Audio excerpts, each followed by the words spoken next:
Hello അസ്സലാമു അലൈക്കും. Rabies കിച്ചണിലേക്ക് സ്വാഗതം.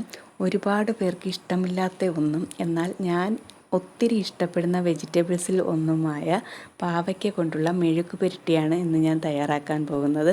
അപ്പോൾ അതെങ്ങനെയാണെന്ന് നോക്കാം. ഇനി നിങ്ങളും ഇതേ രീതിയിലൊന്ന് ചെയ്തു കഴിഞ്ഞാൽ പാവയ്ക്ക ഇഷ്ടമില്ലാത്തവരും ഇനി പാവയ്ക്ക കഴിക്കാൻ വേണ്ടി തുടങ്ങും. അപ്പോൾ അതിനായിട്ടൊരു പാൻ ചൂടാകുമ്പോഴേക്കും അതിലേക്ക് 2 ടേബിൾ സ്പൂൺ വെളിച്ചെണ്ണയാണ് ഞാൻ ചേർത്ത് കൊടുത്തിട്ടുള്ളത്.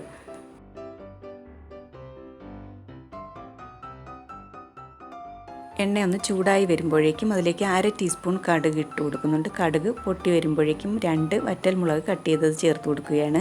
പിന്നീട് കുറച്ച് കറിവേപ്പില കൂടി ചേർത്ത് കൊടുക്കുന്നുണ്ട്.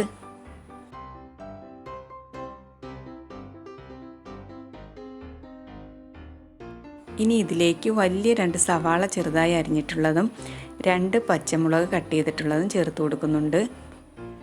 പാവയ്ക്ക് എത്രയാണോ എടുക്കുന്നത് അതിൻ്റെ ഇരട്ടിയോളം സവാള എടുക്കുന്നതായിരിക്കും നല്ലത്. അപ്പോഴാണ് ടേസ്റ്റ് ഉണ്ടാകുക. ഇതിലേക്ക് ആവശ്യത്തിനുള്ള ഉപ്പും കൂടി ചേർത്തിട്ട് ഇത് നന്നായിട്ടൊന്ന് മിക്സ് ചെയ്തെടുക്കാം. സവാള കൂടുതൽ ചേർക്കുന്നതനുസരിച്ച് പാവയ്ക്കയുടെ കയ്പ്പ് നമുക്ക് കുറഞ്ഞു കിട്ടും.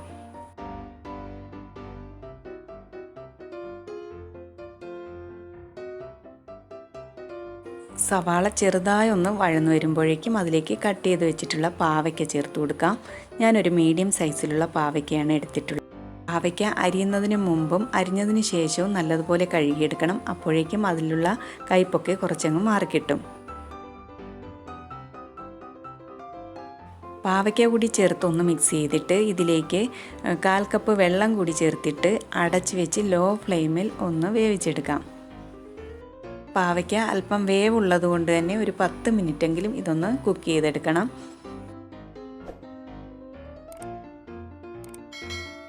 പത്ത് മിനിറ്റ് കഴിഞ്ഞ് തുറന്ന് നോക്കിയപ്പോഴേക്കും വെള്ളമെല്ലാം വറ്റി പാവയ്ക്ക നന്നായി വെന്ത് വന്നിട്ടുണ്ട്.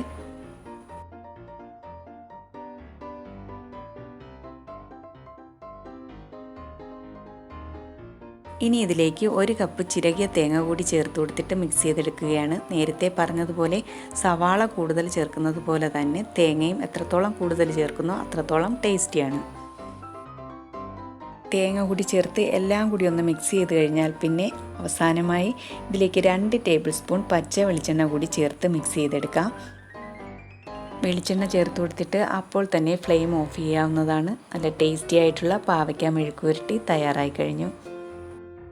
അപ്പോൾ നിങ്ങൾ ഇതുപോലെ ഒന്ന് ട്രൈ ചെയ്ത് നോക്കിയിട്ട് ഇഷ്ടമായാൽ ലൈക്ക് ചെയ്യാനും ഷെയർ ചെയ്യാനും മറക്കരുത്.